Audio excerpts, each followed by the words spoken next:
बचपन से ही मुझे साहित्य और साहित्य के प्रति आकर्षण था और साहित्य की ओर आने में मेरे प्रेरणा स्रोत डॉक्टर या आचार्य हजारी प्रसाद द्विवेदी जी हैं।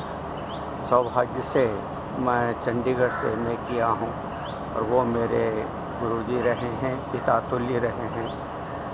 उनका अशोक का फूल या अशोक के फूल जो उन्होंने निबंध लिखा था, ललित निबंध, बहुत ही ज़्यादा प्रभावपूर्ण रहा और उसमें उन्होंने जो संस्कृति अशोक के फूल और झुम्म करके उनकी शब्दावली और उसमें जो भारतीय संस्कृति से संबंधित जानकारी दी है वो मेरे लिए प्रेरणा स्रोत है।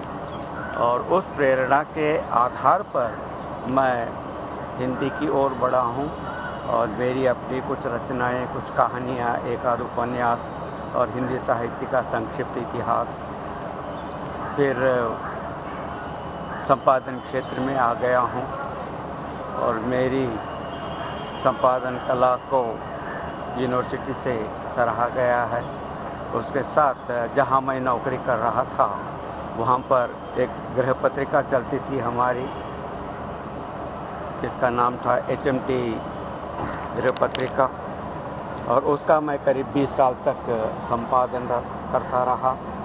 उसके बाद फिर जब मैं नौकरी से रिटायर हुआ 1997 में, उसके बाद श्री मिलिंद नामक पत्रिका को चलाने लग गया हूँ और जो अभी 7-8 साल समाप्त होने को आई है, उसकी भी काफ़ी प्रशंसा हो रही है। पिछले साल राजस्थान से मुझे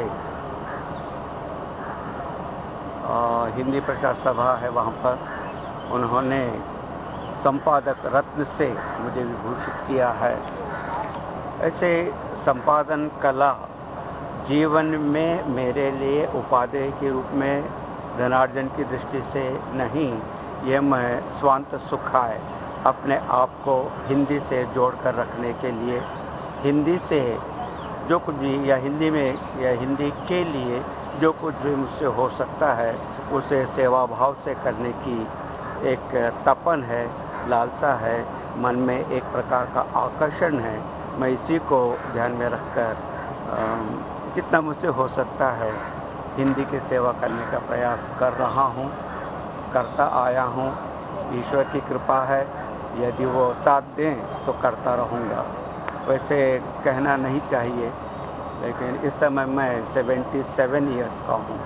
फिर भी ईश्वर के प्रति मैं आभार व्यक्त करता हूँ कि उसने मुझे स्वास्थ्य दिया है और